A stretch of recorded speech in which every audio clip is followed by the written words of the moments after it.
Hello friends, welcome in this class in science pro biology. तो हम लोग टाइफर general science general section की बात कर रहे हैं, जो कि सेक्शन ए होता है, जिसमें आपका 15 क्वेश्चन आता है। उस 15 क्वेश्चन में हम लोग मतलब 15 क्वेश्चन आता है। और अभी तक हम लोगों ने ये हमारा 2010 का वीडियो है, मतलब अगर हम इसको इंक्लूड कर दे तो 2010 से 2023 तक सेक्शन ए फुल प्लेलिस्ट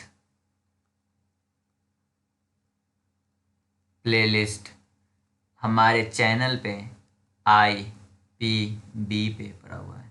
मतलब टिफर में आपका 20 नंबर जो कि जनरल साइंस आपको देता है, ये नंबर अगर आपने ये टोटल वीडियो 2010 से 2023 तक के सारे वीडियो अगर आपने देख लिया है, तो ये 20 नंबर आपके कहीं नहीं जा रहे हैं।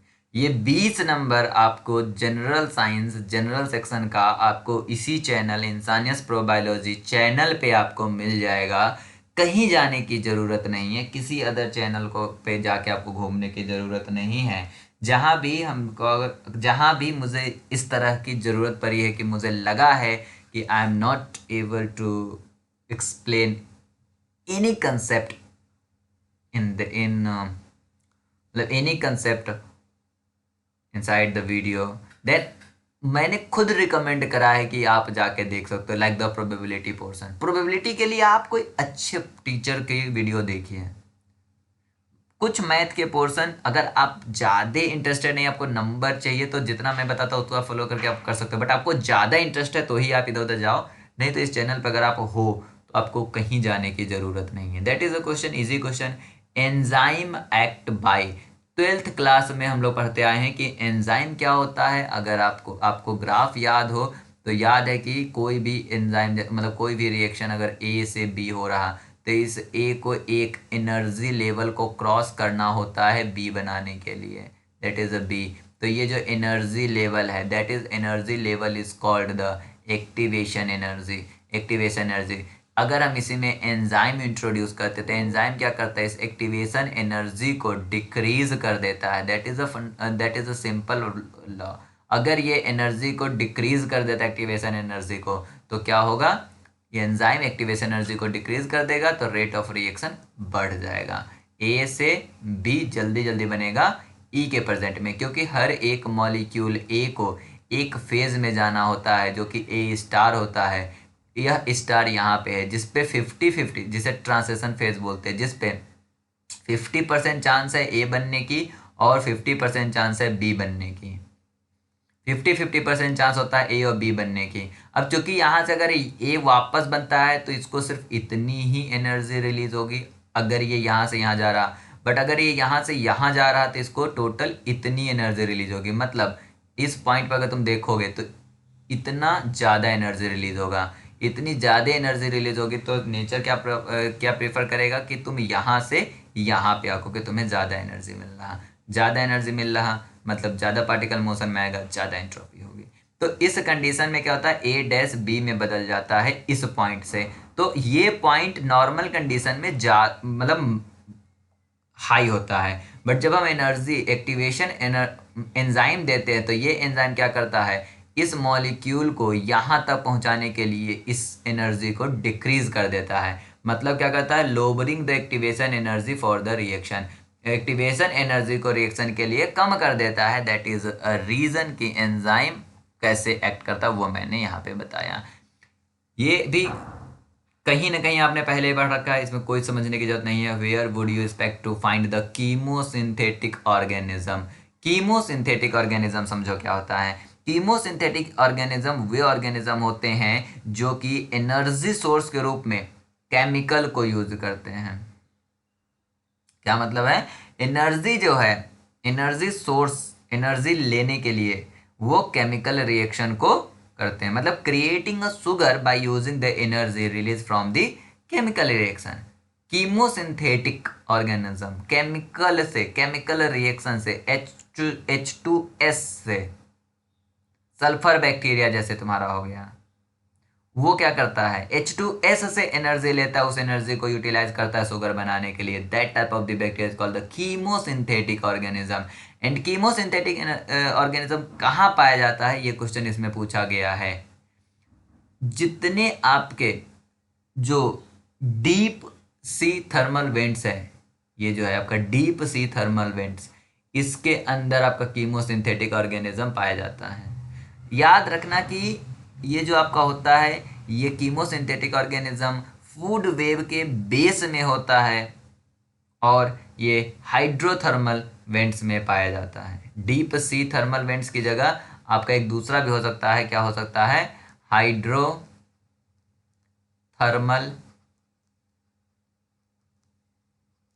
वेंट्स। हाइड्रोथर्मल वेंट्स में यह हो सकता है आपका, और ये फूड वेव के बेस में पाया जाता है। या ये कह सकते हो कि लाइफ ओरिजिन कहाँ हुआ है, तो लाइफ ओरिजिनेट हुआ है कहाँ पे, वाटर में। वाटर में भी कहाँ पे हुआ है, तो हाइड्रोथर्मल वेंट में। लाइफ की ओरिजिन कहाँ से हुई है, वाटर में। वाटर में कहाँ से, हाइड्रोथर्मल वेंट से। तो कीमोसिंथेटिक ऑर्गेनिज्म के पाए जाने की प्रोबेबिलिटी कहाँ पे है, मैक्सिमम हाइड्रोथर्मल वेंट्स में। चलिए हम लोग थर्ड क्वेश्चन पे मूव करते हैं। ये जो आपका 2010 का पेपर है, काफ़ी इजी पेपर है। अ कार्बन फुटप्रिंट इज, यहाँ पे पूछा गया है कि कार्बन फुटप्रिंट क्या होता है। देखो, आओ क्वेश्चन पढ़ते हैं। A greenhouse gas emission the make accurate tracing the animal track, ये नहीं होता है। Amount of the carbon stored within the living tissue, ये भी नहीं होता है। Total amount of the circulating carbon biosphere, ये भी नहीं होता है। आपका जो कार्बन फुटप्रिंट का जो डिफिनीशन है, वो डिफिनीशन यही होता है, द टोटल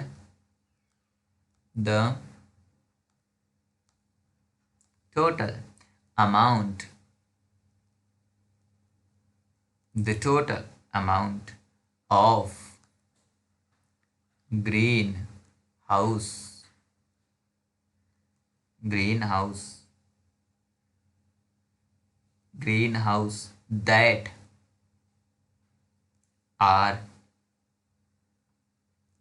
that are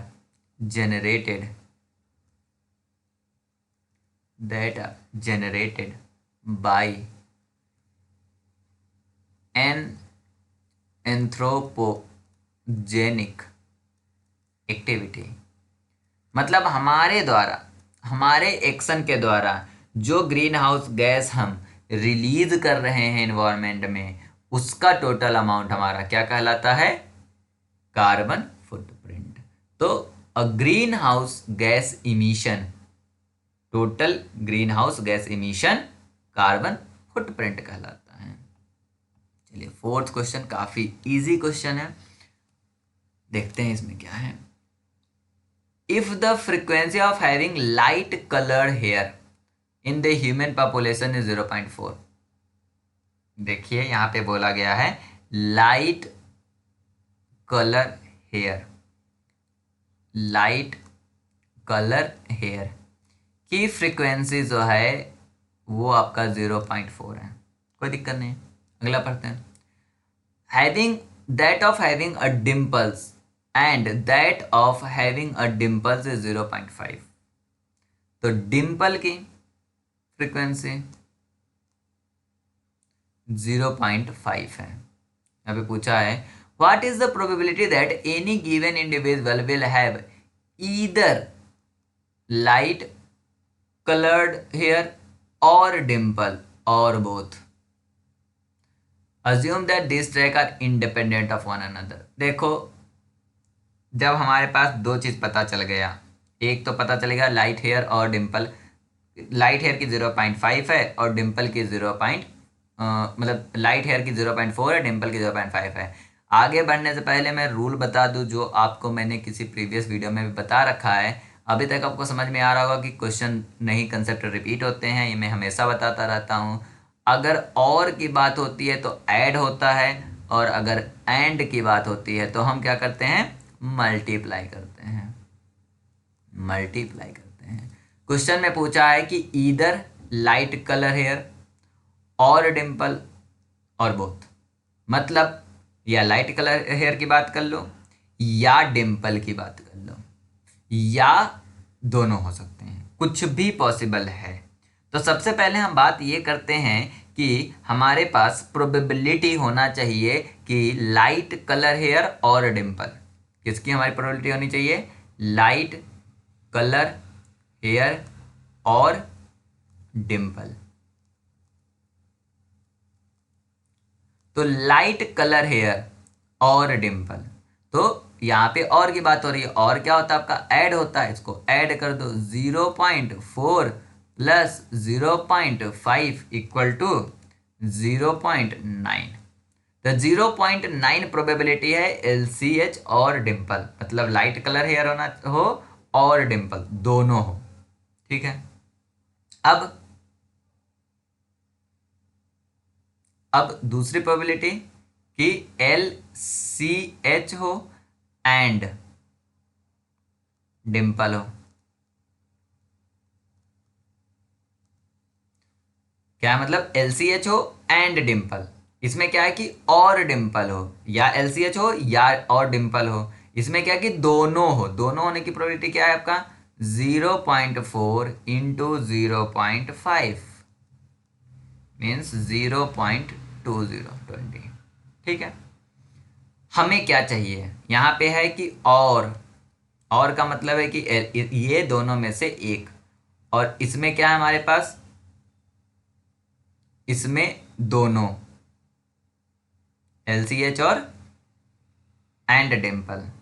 हमें चाहिए ईदर लाइट कलर हेयर और डिम्पल और बोथ। ध्यान पढ़ना, ध्यान से सुनो, क्या है? ईदर लाइट कलर हेयर और डिम्पल, मतलब ये वाला कंडीशन, और बोथ। क्या मैंने कहा? ईदर ये या ये, ईदर ये या ये। क्या बात हो रही है? ईदर ये या ये, साथ में नहीं चाहिए। मतलब ऐसा नहीं कि और एंड दोनों चाहिए। तो हम यहां पे लिखेंगे रिक्वायर्ड प्रोबेबिलिटी इक्वल टू, और मतलब LCH और डिम्पल का है हमारे पास 0.9 प्रोबेबिलिटी। ठीक है, लाइट कलर और डिम्पल का हमारे पास है ये, बट इसमें और की बात हो रही है ना, LCH और डिम्पल। अगर हमें सिर्फ एंड वाले को हटा दे, एंड वाले को हटा दे, तो हमें सिर्फ सिर्फ लाइट कलर हेयर और एंड नहीं, और डिम्पल वाले पॉपुलेशन मिलेगा। समझ रहे हो ना? अगर हम इन एंड वाले को हटा दें, एंड वाले का मतलब समझ रहे हो ना?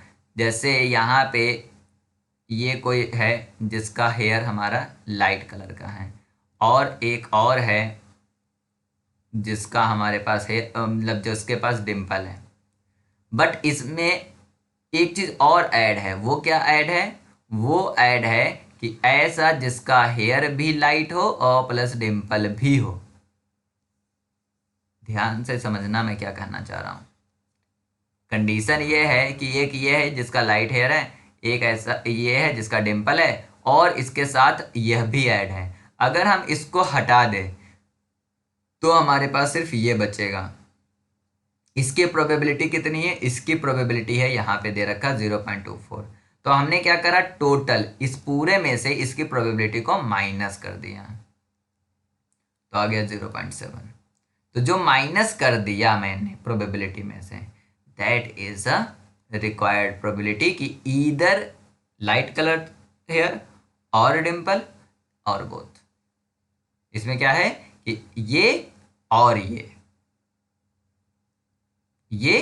और ये, या फिर करेक्ट आंसर क्या है इसका? ए, 0.7। चलिए इसकी बात कर लेते हैं। दैट इज ऑल्सो द काफी इंटरेस्टिंग क्वेश्चन है। The figure shows frequency distribution of body weights of island and mainland spotted deer based on this which of the following statement not true। ध्यान देना, नॉट ट्रू, नॉट ट्रू। ये देखो, ये island है, ये mainland है, mainland वाला इसकी बात हो रही है, आइलैंड वाली आपकी ये है, ठीक है। सबसे पहले देते हैं frequency body mass. Island deer are smaller than mainland deer. वाह, समझ लो क्वेश्चन क्या है कि island deer are smaller than mainland deer. देखो, आइलैंड डियर ये है और आइलैंड डियर का मैक्सिमम यहां तक जा रहा है। अगर हम मीन की बात करेंगे तो मीन यहां पे है 20 पे, बट अगर हम मेन लैंड डियर की बात करेंगे तो मीन आपका कहाँ पे जा रहा, यहाँ पे, मतलब 25 से 30 के बीच में। पूछा है क्या, नॉट ट्रू। बट इसमें क्या बोला कि आइलैंड डियर है smaller than mainland, definitely that is a true. चलिए अब आगे बात करते हैं। A deer with a weight of 26 kg is likely to be from the mainland. Definitely mean कितना था, 20 था ना आइलैंड वालों का। तो अगर हमारे पास इस 25 के बाद 26 इस पॉइंट पे है, इस पॉइंट पे आपको मेन आइलैंड का कोई भी पार्ट नहीं दिख रहा है। यहाँ से देखो, यहाँ से तो डेफिनेटली तुम्हारा इस पॉइंट से तो तुम्हारा मेन लैंड ही शुरू है। तो और 26 कहाँ पे आ रहा है, इस वाले पार्ट में आ रहा, that is also the true, ठीक है। Island deer have large variance in the weight than the mainland deer. Okay, चलो इस पॉइंट को थोड़ा अभी रोक के रखते हैं, क्योंकि यहाँ पे वेरिएंस के बारे में बात करी नहीं गई है, तो हम इसमें बाद में देखते हैं। देखिए, क्योंकि हमें नॉट ट्रू दिखाना है। A deer with a weight of 22 is likely to form of the island. 20 ही तो आपका क्या था, 20 जो है वो क्या है, 20 आपका आइलैंड वाले का मीन था, और ये जा कितना तक रहा है, ये जा रहा है आपका 23 तक। तो 22 जो है वह डेफिनेटली आइलैंड वाले का होगा। तो यह भी जो लाइन सही है। तो जब 3 सही है, आपको नॉट ट्रू बताना था, तो ये है, क्योंकि ये ग्राफ जो है आपका यहाँ पे फ्रीक्वेंसी बॉडी मास दिखा रहा, वेरिएंस नहीं दिखा रहा है। तो जब वेरिएंस इसमें नहीं दिखा रहा तो आप फालतू का प्रेडिक्शन नहीं करोगे। ये मैंने बहुत बार आपको बता रखा है कि जो भी आप एग्ज़ाम देते हो उसमें ट्राई करो कि जो ग्राफ बोल रहा है उसी को इंटरप्रेट करने की कोशिश करो, अपने हिसाब से इंटरप्रेट करने की कोशिश मत करो। अगर अपने हिसाब से इंटरप्रेट करने की कोशिश करोगे तो डेफिनेटली गलत कंक्लूजन पे पहुंचोगे। तो जो ग्राफ बोले उस पर फोकस करो। तो इसका आंसर क्या है, नॉट ट्रू। तो यही वाला नॉट ट्रू है, सी नंबर नहीं सही है। तो यही करेक्ट आंसर है इस क्वेश्चन के लिए। चलिए नेक्स्ट क्वेश्चन की बात करते हैं। We want to know whether two groups of infants are different in birth weight, bird weight नहीं, birth weight. After analysing the data our conclusion should depend on. Okay, यहाँ पे बोल रहे हैं, क्वेश्चन को समझो। We want to know whether the two group of infants are different in the birth wait.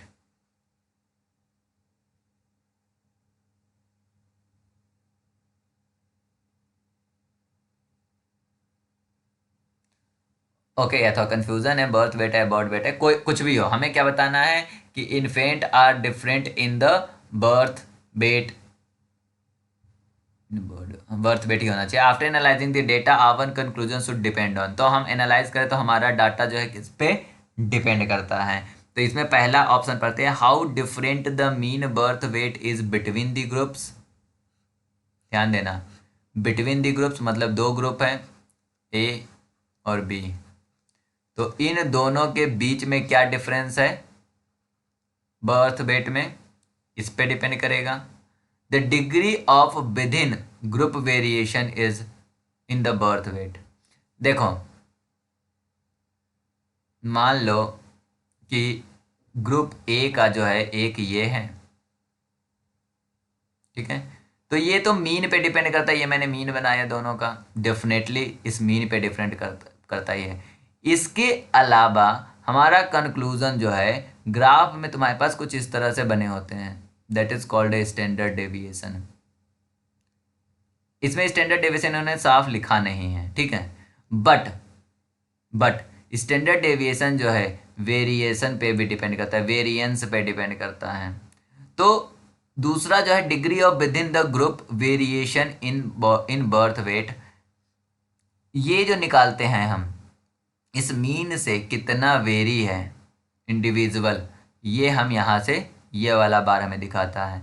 तो हमें किसी भी डाटा को इंटरप्रेट करने के लिए हमारे पास ये दोनों चीज़ें पता होना चाहिए। क्योंकि मैं बताऊँ एक एग्जांपल, हाइपोथेटिकल कंडीशन में मैंने बोल दिया कि यह जो है ये आपको दिख रहा है मीन दोनों का डिफरेंट है, बट अगर कोई डेटा आपके पास इस तरह से आ जाए जिसका मीन तो डिफरेंट है बट आपका वेरिएशन इस तरह से आ रहा, तो आप देख के नहीं बता सकते हो कि कौन सा सिग्निफिकेंट डिफरेंस है। तो इसके लिए क्या करना होगा, इसके लिए आपको स्टेट्स लगा के बताना होगा कि सिग्निफिकेंट डिफरेंस है या नहीं। क्यों? क्योंकि इसका जो मीन है, मीन में डिफरेंस है डेफिनेटली, बट अगर आप डेटा ओवरलैपिंग की बात करोगे तो डेटा ओवरलैपिंग मैक्सिमम कर रहे हैं। तो अगर ओवरलैपिंग कर रहे हैं तो हम कॉन्फिडेंट नहीं हैं। दैट इज़ द रीज़न कि हमें स्टेट्स लगा के यहाँ पे देखना होता है। और स्टेट लगाने के लिए हमारे पास दोनों चीज़ होनी चाहिए। हम इस तरह के डेटा में स्टूडेंट टी टेस्ट लगा के हम चेक करते हैं कि कौन सा सही है। मतलब स्टूडेंट टी टेस्ट लगा के हम मीन और स्टैंडर्ड डेविएशन को कंपेयर करते हैं। तो इस क्वेश्चन का करेक्ट आंसर आपका क्या है, बोथ ए एंड बी, दोनों की जरूरत होगी हमें किस चीज के लिए, कंक्लूजन के लिए। चलो सेम क्वेश्चन 2011 में पूछा गया था। If the two balls of identical mass and diameter, one is hollow and other is solid, the moment of inertia of the hollow sphere compared to the solid sphere। देखो जब हमारे पास same identical मास और diameter का अगर दो sphere है तो किसका मोमेंट ऑफ इनर्शिया ज़्यादा होगा। तो यहाँ से समझ लो, याद कर लो फिजिक्स से कि अगर कोई हॉलो स्फेयर है तो इसका मोमेंट ऑफ इनर्शिया I1 जो है वो होगा आपका 2/3 m r², ठीक है, R1 मान लो यहाँ पे। अगर कोई सॉलिड है तो सॉलिड का मोमेंट ऑफ इनर्शिया जो होती है I2 जो होती है 2/5 m r², यहाँ पे r की जगह R2 है। अब अगर इस दोनों को ध्यान से देखोगे तो आपको दिखेगा कि I1 जो है यहाँ पे क्या है 2/3 है, यहाँ पे है 2/5। 2/3 2/5 में क्या ज़्यादा होगा, क्योंकि ये दोनों आपका क्या है इक्वल है, मास और डायमीटर दोनों इक्वल है, तो रेडियस और मास में तो कोई चेंज नहीं है। तो आपको क्या देखना है, अगर आप इसको ध्यान से देखोगे 2/3 को तो 0.67 mr आएगा, mr²। वहीं पे अगर इसको आप देखोगे तो 0.4 mr² आएगा। तो I2 की बात करोगे यहाँ पे तो I2 जो है वो कम है, I1 ज़्यादा है, तो I1 is more than I2। यहीं से अगर पुराना वाला आपको याद है उसमें मैंने मास के ऊपर बताया था, अगर आप मास को छोड़ भी दो, मास को आइडेंटिकल भी मान लो, कंपेंसेशन तो हटा ही दो, तब भी हॉलो स्फेयर का मोमेंट ऑफ इनर्शिया ज़्यादा होता है compare to the solid sphere. अगर हॉलो स्फेयर का मोमेंट ऑफ इनर्शिया ज़्यादा है तो वो इंक्लाइंड पे कम मूव करेगा, और कम मूव करेगा तो मतलब स्लोएस्ट होगा। याद है 2011 के क्वेश्चन में पूछा गया था, सेम कंसेप्ट पे पूछा गया है। इसमें पूछा गया है कि मोमेंट ऑफ इनर्शिया किसका, hollow sphere compare to that of the solid sphere. तो हॉलो स्फेयर से क्या है, हॉलो स्फेयर का आपका ज़्यादा है, तो करेक्ट आंसर क्या होगा, हाइयर होगा। ओके चलो नेक्स्ट क्वेश्चन की बात करते हैं, ये भी काफ़ी इजी क्वेश्चन है। How many numbers between the 100 और 300 बिगिंस और and with 2। Definitely that is interesting question, probability का क्वेश्चन है। अगर हम बात करें इसको जो है 100 को 300 को दो भागों में बांट दो। क्यों, मैं भी बताता हूँ। पहला, हम इस 100 और 300 के बीच में हम कहेंगे 100 टू 200, ठीक है, एंड विद 2, क्योंकि 200 के बाद 2 पहले पोजीशन पे होगा। अगर हम 100 से 200 की बात करेंगे तो यहाँ पे हमारे पास 3 पोजीशन है। ध्यान से देखना 3 पोजीशन कौन कौन सी है। एक जो कि ये वाली है, इसमें हमेशा आपका एक ही होगा, ठीक है, दूसरा और तीसरा, ठीक है। अब यहाँ पे एक है, यहाँ पे है, कुछ होना चाहिए, यहाँ पे एक, ये आपका होगा 10। इस पॉइंट पे आपको चाहिए 2, क्योंकि यहाँ पे क्या बोला है, एंड विद 2, एंड विद 2। इस पॉइंट पे एक ही हो सकता है, ठीक है। इस पॉइंट पे 1 से लेके 10 तक कुछ भी हो सकता है, 1 से लेके 10 तक, मतलब 0 से 9 तक कोई भी डिजिट इस पॉइंट पे हो सकती है। इस पॉइंट पे कंफर्म फिक्स है कि 1 होगा। इस पॉइंट पे आपका क्या है, कंफर्म नहीं है। तो 0 से लेके 9 तक, मतलब 10 में से कोई भी डिजिट यहाँ पे आ सकती है। 0 आ सकता है, 0, 1, 2, 3, 4, 5, 6, 7, 8, 9, 10। लेकिन यहाँ पे डेफिनेटली है कि एक ही आएगा, क्योंकि 2 से एंड होना चाहिए। तो टोटल हम यह बात करें कि इनके बीच में कितने नंबर ऐसे हैं जो 2 से एंड होंगे, जो 2 से एंड होंगे, तो इसका आंसर है 1 इंटू 10 इंटू 1 इक्वल टू 10।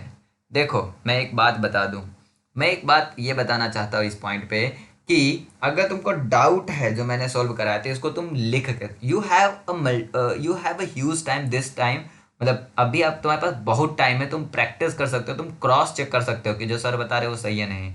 अब तुम यहाँ पे रख दो 0, 2, 1, 2, 2, 2, 3, 2, 4, 2, 5, 2, 6, 2, 7, 2, 8, 2, 9, 2। तो 9 बार तो इसी में आ गया ना, और प्लस यहाँ पे भी तो 2 था, तो 2 2 हो गया ना। अगर इसको तुम इस तरह से लिखते चले जाओ, देखो कि क्या 10 आ रहे हैं या नहीं, ठीक है। अब हम बात करते हैं बिटवीन, यहाँ पे 200 की जगह 199 कर लो तो ज़्यादा सही रहेगा। दूसरा हम कहे बिटवीन 199 टू 300, जिसमें क्या है, क्योंकि 100 से 200 के बीच में जाना है, जिसमें क्या है कि स्टार्ट विद बिगिन और एंड ना, इस कंडीशन में बिगिन तो होगा ही नहीं। Start with 2 and and with 2।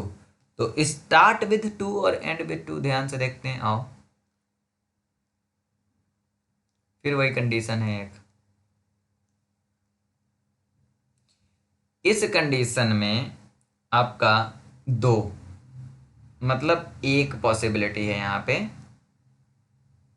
ठीक है, क्योंकि 2 के वाला कुछ आ ही नहीं सकता। इस कंडीशन में आपके पास टोटल 10 पॉसिबिलिटी है, करेक्ट। 1, 2, 3, 4, 5, 6, 7, 8, 9, 10 कुछ भी हो सकता है, ठीक है। इस कंडीशन में अब चूंकि स्टार्ट एंड एंड विथ 2, तो स्टार्ट तो ये हो गया, चूंकि स्टार्ट है तो मतलब यहाँ पे कुछ भी हो सकता है, स्टार्ट तो हो ही गया ना। इस कंडीशन में क्या था कि एंड विद द 2, स्टार्ट नहीं था, स्टार्ट 1 से हो रहा था, तो इसलिए मैंने यहाँ पे एक ही प्रोबेबिलिटी है, एक ही बार 2 आ सकता है। बट इस कंडीशन में क्या है कि दोनों लॉ अगर हम फॉलो करें दोनों को, तो चूंकि स्टार्ट हमारा 2 से हो चुका है, तो इसलिए इस कंडीशन में फिर से 0 to 9 कुछ भी आ सकता है, क्योंकि हर कंडीशन में आपका स्टार्ट विद द 2 होगा, और एक कंडीशन ऐसा आएगा जब वो एंड विद द 2 होगा। तो इस कंडीशन में 0 to 9 कुछ भी आ सकता है। मतलब अगर यहाँ पे हम बोले कि कितने नंबर आपको मिल रहे हैं, तो 1 इंटू 10 इंटू 10 इक्वल टू 100। दोनों मिला के आपको कितने मिल रहे हैं, तो 110। तो 110 नंबर जो है वो बिगिन और एंड विद 2 होगा इन केस ऑफ 100 to 300। इसके ऊपर और भी क्वेश्चन तुम देख सकते हो अगर तुम्हारे पास और भी सारे क्वेश्चन है तो। चलिए इस क्वेश्चन पे आते हैं। Which of the following statement about the operons is correct. Operon से रिलेटेड करेक्ट ऑप्शन आपको बताने हैं। चलो हम ऑप्शन पढ़ के बताते हैं क्या है। Operons always contain the minimum of 3 gene. नहीं, ऐसा आपने कहीं नहीं पढ़ा होगा कि ओपेरॉन जो है उसके पास मिनिमम 3 जीन ही होने चाहिए। Operon some time contain more than 1 promoter, या एक से ज्यादा प्रोमोटर ओपेरॉन के पास हो सकता है। यहाँ पे करेक्ट बताना है तो पहला तो हम बता दें, पहला गलत है। ओपेरॉन में 3 जीन नहीं, मल्टीपल जीन भी हो सकते हैं। 3 जीन आपका क्या है, लैक ओपेरॉन में है। यहीं पे ट्रिप ओपेरॉन की बात करोगे तो उसमें मल्टीपल जीन है, 5 जीन है। तो इसलिए ये बात तो सही नहीं है। बट हाँ, operon some time contain more than 1 promoter definitely. अगला है gene in eukaryotic cell are organise into the operon, ये भी गलत है। मैक्सिमम ओपेरॉन जो होती है वो आपका किस में होता है, मोनोसिस्टोनिक जीन में। मतलब क्या है, मतलब क्या है कि वो प्रोकैरियोट में होता है, ना कि यूकैरियोट में। Operon function to suppress the gene activity, नहीं ऐसा भी नहीं है। ओपेरॉन फंक्शन मतलब function to suppress the gene activity ऐसा नहीं होता है। इसमें क्या होता है, हम एंजाइम बनाते हैं और वो क्या होता है, स्ट्रक्चर प्रोटीन फॉर्म करता है जो कि हमारा सप्रेस तो नहीं करता है, जीन एक्टिविटी को एक्टिवेट करता है, ये मान सकते हो। तो 3 गलत ही थे, तो ऐसे ही तुम सही तक पहुंच सकते थे। लेकिन मैं बता दूं कि ओपेरॉन में मल्टीपल प्रोमोटर्स भी हो सकते हैं। तो ये दिमाग में मत रखना कि ओपेरॉन में एक ही प्रोमोटर होगा। हाँ डेफिनेटली मल्टीपल प्रोमोटर हो या एक प्रोमोटर, बट उसी प्रोमोटर से down stream promoter up stream promoter भी हो सकते हैं ना। बट सारे जीन जो है कंट्रोल किसी एक पर्टिकुलर पॉइंट से होगा। अलग अलग जीन के लिए अलग अलग प्रोमोटर नहीं होगा। ओके, चलो 10 नंबर क्वेश्चन देखते हैं। You and your friend are traveling on a spacecraft which move with respect to the stars at close to the speed of the light. Compared to the situation when you were both on Earth, you will observe the following. ठीक है, देखते हैं। The Earth mass increases, the friend's heart rate will increases, both a will। देखो मजे की बात मैं बता दूं, यहाँ पे इन्होंने बोला है कि you and your friend are traveling on the spacecraft which move with the respect to the star at close to the speed of the light। Speed of the light से तुम चल रहे हो, ठीक है, mc²। Compare to situation when you are both on earth and you will observe the following। देखो मास increase होगी, पहली बात ऐसा कुछ नहीं होगा, क्योंकि अगर तुम स्पीड ऑफ द लाइट से चल रहे हो ये कंडीशन में ऐसा है, एनर्जी रिलेटिविटी का प्रिंसिपल लगा सकते हो। आगे हार्ट रेट इंक्रीज हो रहा है, ये तुम्हें कैसे पता चलेगा। पहली बात तो ये तुम्हें कैसे पता चलेगा, क्वेश्चन ये है। और ये भी तुम्हें कैसे पता चलेगा कि मास इंक्रीज हो रहा है, क्योंकि अगर तुम रियलिटी में मतलब जाओगे जानोगे तो फिजिक्स में तुम्हें पता है कि मास पे कोई फर्क नहीं पड़ता है, बल्कि वेट इंक्रीज और डिक्रीज होता है। और बल्कि वेट इंक्रीज नहीं होता है, डिक्रीज ही होता है अगर हम अर्थ सरफेस को छोड़ के ऊपर की तरफ चलते हैं। तो इन दोनों कंडीशन में ये दोनों में से कुछ भी नहीं होगा। तो करेक्ट आंसर क्या है कि नीदर और नॉर ए और बी विल हैपन। ओके, थोड़ा लॉजिक लगा के अगर टिफर के पेपर देते हो तो डेफिनेटली टिफर का पेपर काफ़ी इजी आता है। और जनरल साइंस हमने तुम सभी के लिए इतना इजी कर दिया है कि 2010 से 2023 तक का सारे क्वेश्चन लगभग मैंने डिस्कस कर लिए हैं। एक और वीडियो आएगा जिसमें 2010 के बचे 5 क्वेश्चन को हम डिस्कस करेंगे। Then after we will switch on the biology portion and we will try to complete the biology portion also till 2010 to till 2023, but definitely we need a support because we make a video for you to reduce the time of our study।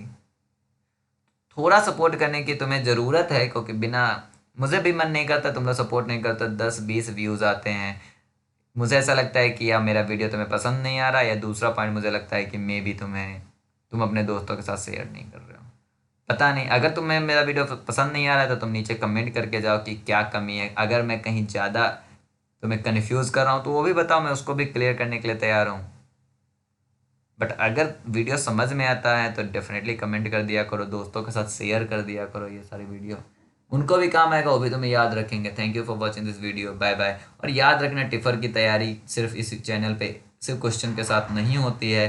टिफ़र में जब तक बच्चों का admission नहीं होता, ये channel हमेशा active रहता है। हर एक पॉइंट पे तुम्हारा कब फॉर्म आएगा, कब पेपर होगा, कब रिजल्ट आएगा, उसके बाद कब काउंसलिंग होगा, कब एनसीबीएस बुलाएगा, उसका फॉर्म फिल कराने में हेल्प करते हैं। Then after we will help in your interview process. तो अगर तुम्हारे टिफर सपना है रिसर्च, तो इस चैनल से अच्छा अभी हमको नहीं लगता है कि तुम्हें यूट्यूब पे कोई और अच्छा चैनल मिलेगा इस चैनल के कंपेयर में। अगर टिफर तुम निकालना चाह रहे हो या आईएएस से निकालना चाह रहे हो, कोई भी इंट्रेंस एग्जाम अगर निकालना चाह रहे हो, इंटरव्यू निकालना चाह रहे हो, तो इस चैनल से अच्छा अभी मैं यही कहूँगा कि तुम्हारे पास कोई ऑप्शन नहीं है। बस थोड़ा टाइम कंस्ट्रेंट है मेरे साथ, दैट इज़ द रीज़न कि हम संडे को इसे बात कर पाते हैं। बट हाँ, जितने लोगों ने इस चैनल से अभी तक मॉक इंटरव्यू भी लिया है ना, वो कहीं ना कहीं अच्छे इंस्टीट्यूट में सेटल है। Try to cooperate and share this video with your friend. Bye bye.